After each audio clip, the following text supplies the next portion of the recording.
Welcome to the Crypt of Nights. I am your host, the Crypt Keeper. The best host on the internet, all smart, educated people agree on that. Tonight we're decrypting Together, the creepiest thing to come out of Australia since, well, Mel Gibson. Creator and background. This is the feature debut of Michael Shanks. No, not the Stargate guy, but a new Australian writer-director.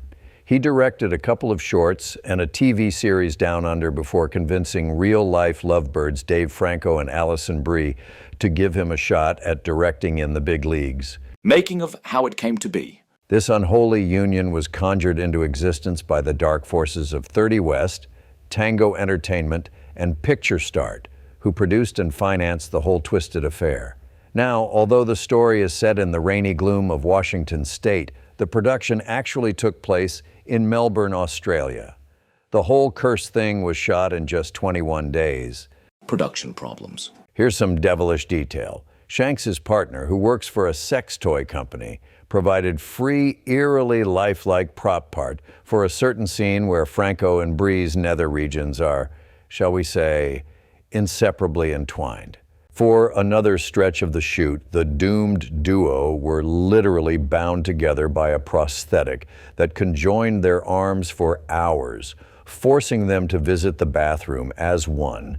True love, or the most horrifying couple's bonding exercise in cinema history, only Franco and Brie can tell us. Together is Shanks' high-concept twist on the whole platonic love thing about how we were once whole and got split apart. But instead of giving us a sweet romance, Shanks uses it to explore the claustrophobic and toxic relationship codependency. Where to watch? I watched this in the Regal Lone Star in the standard format, in one of the smallest movie theaters of the complex, and believe me, that only added to the sense of claustrophobia and paranoia that this movie makes you feel. Plot summary, no spoilers. Millie, Alison Brie, and Tim, Dave Franco, are a long-term couple who couldn't be more different. She's extroverted, stable, and career-focused. He's introverted, struggling with grief and depression, and chasing a creative dream that keeps slipping away. They move to a small town for her new teaching job. And there, something unseen starts to pull them together in a very literal, physical way. The more they're drawn together, the more they have to confront not just what's haunting them, but whether their love is keeping them alive or slowly destroying them. Shanks takes that soulmate concept and drops it into a relationship already straining under the weight of grief, mental health struggles, and incompatible life goals. The supernatural glue between the couple, a mysterious force that literally binds them together when they touch. Analysis of the filmmaking. This movie feels like 3 movies in one.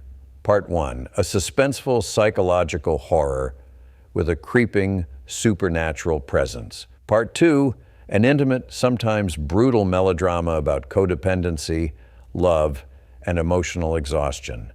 Part 3, a gory, darkly comic horror finale that goes all in on the body horror. Shanks excels at mood. Ordinary spaces, a kitchen, a forest path, a school, become ominous without needing cheap tricks. The body horror is tactile and skin-crawling without becoming cartoonish gore. Unfortunately, the jump scares are mostly ineffective, breaking tension instead of raising it. Cast. The selling point here is the chemistry between Alison Brie and Dave Franco, which, yes, taps into our curiosity because they're a couple in real life. They make Millie and Tim believable even when their relationship becomes unbearable. Franco gives one of his best performances, stripped of the cool guy charm. He's fragile, volatile, and haunted. Brie balances warmth with frustration, showing us a woman who's equal parts loving partner and reluctant caretaker. But the script is not really fair to either one of the characters. There is a moment during the whole psychological thriller part where you just feel that you're just watching a couple of losers who deserve each other. Conclusion. Together isn't a great film. It won't be the horror movie of the year, but it is an intriguing, ambitious debut that uses supernatural horror as a lens to examine commitment and codependency, and to make you question where individual identities begin and end. So, Crypt Creepers, should you watch together? If you've ever been in a relationship that made you question your sanity, then yes, by all means. Thanks for tuning in, and please keep watching The Crypt of Nights.